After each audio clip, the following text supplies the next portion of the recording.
నమస్తే శ్రీమాత్రే నమః శ్రీకృష్ణాయ నమః సెప్టెంబర్ నెల 1 2025 నాటి మేషాది ద్వాదశ రాశుల వారికి ఆ గ్రహస్థితులు ఎలా ఉన్నాయి, ఆ గ్రహాలు ఇచ్చే ఫలితాలు ఎలా ఉన్నాయి అనే అంశంలో ముందుగా మనకి గ్రహస్థితులు గ్రహాలు చూసినట్టయితే కనుక మేషరాశి వారికి యొక్క గ్రహస్థితులు చంద్రుడు 9వ స్థానంలో ఉండగా గురు లగ్నంలో సంచారం చేస్తూ కుజుడు శుక్రుడు 5వ స్థానంలో కలిసి ఉన్నారు. సో మరి ఈ ఫలితాలు ఎలా ఉండబోతున్నాయి అంటే కనుక అదృష్టదాయకమైన రోజు, యాత్రలు చేస్తారు, ప్రయాణాలు కలిసి వస్తాయి, మానసికంగా చాలా ఉల్లాసం కలిగి ఉండేటట్టుగా ఈ రోజు కనబడుతోంది.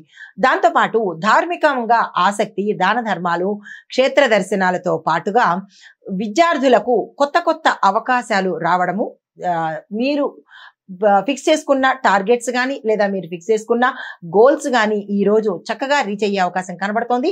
ఈ రోజుని వృధా చేసుకోకండి. అయితే పనిలో ఉన్న వారికి, ఉద్యోగస్తులు కాదు వ్యాపారస్తులకు, ఇలా ప్రతి ఒక్క రంగంలో ఉన్న వారికి ఈ రోజు చాలా సపోర్ట్ గాను సక్సెస్ఫుల్ గాను ఉండే అవకాశం ఎక్కువ కనబడుతోంది.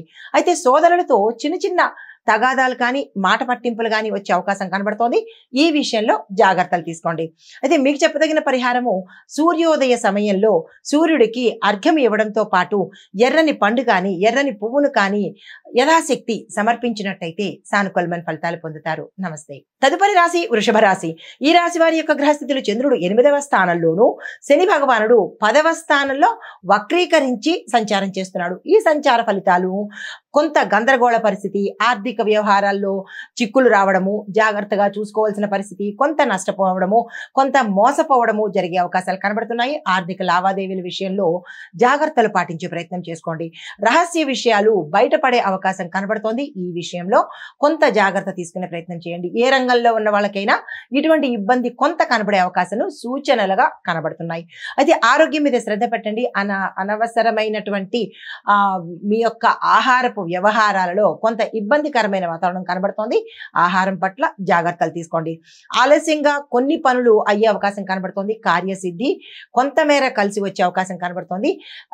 కీలకమైన పనులు 2-3 రోజుల వరకు వాయిదా పడే అవకాశం కూడా కనబడుతోంది. నిరాశ చెందే ప్రయత్నం చేసుకోకండి. అయితే సాయంత్రం తరువాత కొంత మానసికంగాను కొంత ఆర్థికంగాను మీ యొక్క పరిస్థితి మెరుగుపడే అవకాశం ఎక్కువగా కనబడుతోంది. ఆశ పెంచుకునే ప్రయత్నం చేసుకోండి. మీకు చెప్పదగిన పరిహారము, ఈ రోజు ఉదయం శివుడికి అభిషేకం చేయించుకున్నట్టయితే సానుకూలమైన ఫలితాలు పొందుతారు. నమస్తే.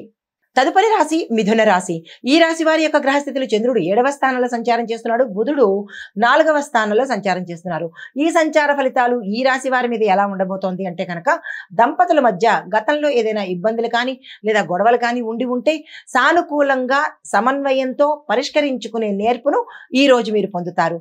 అయితే కొత్త ఒప్పందాలు కుదరడానికి అవకాశాలు ఏర్పడుతున్నాయి. భాగస్వామ్యం కూడా సక్సెస్ఫుల్ గా అయ్యే అవకాశం కనబడుతోంది. ఎవరైనా భాగస్వామ్యం వ్యాపారం చేయాలన్నా, వ్యాపారంలో పెట్టుబడులు పెట్టుకోవాలన్నా, విస్తరణ చేసుకోవాలన్నా, బ్రాంచెస్ పెట్టుకోవాలన్నా, విదేశాలతో టైఅప్ పెట్టుకోవాలన్నా ఈ సమయం చాలా చక్కగా అనుకూలంగా ఉంది. దీనికోసం ప్రయత్నం చేసుకోండి.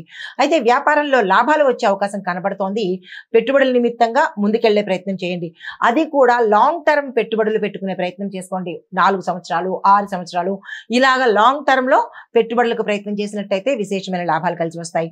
షేర్ మార్కెట్ లో పెట్టుబడులు పెట్టిన వాళ్ళకి, ఫైనాన్స్ లో పెట్టుబడులు పెట్టిన వాళ్ళకి మంచి లాభాలు వచ్చే అవకాశం కనబడుతోంది. ఆ విధంగా ఆ దిశగా ప్రయత్నాలు చేసుకోవచ్చు. తర్వాత స్నేహితుల యొక్క సహాయ సహకారాలు, సలహాలు మీకు సమయానికి అందుబాటులోకి వచ్చేటట్టుగా కనబడుతోంది. ఆ ప్రయత్నాలు చేసుకోండి. అయితే కుటుంబంలో కొంత మేర మీరు తొందరపాటు నిర్ణయాలు తీసుకోవాల్సిన పరిస్థితి ఏర్పడుతుంది. ఆ సమయంలో కొంత జాగ్రత్తలు తీసుకొని ముందుకు వెళ్లే ప్రయత్నం చేసుకోండి. అయితే మీకు చెప్పదగిన పరిహారము, గణపతిని పసుపు రంగు పువ్వులతో పూజించడము, గణపతికి ఆలయం దర్శనం చేసుకోవడం కానీ లేదా మీ గృహంలో పసుపు రంగు పూలతో అర్చన చేస్తూ గరికమాలను సమర్పించినట్లయితే కనుక కొంత సానుకూలమైన ఫలితాలు పొందుతారు. నమస్తే.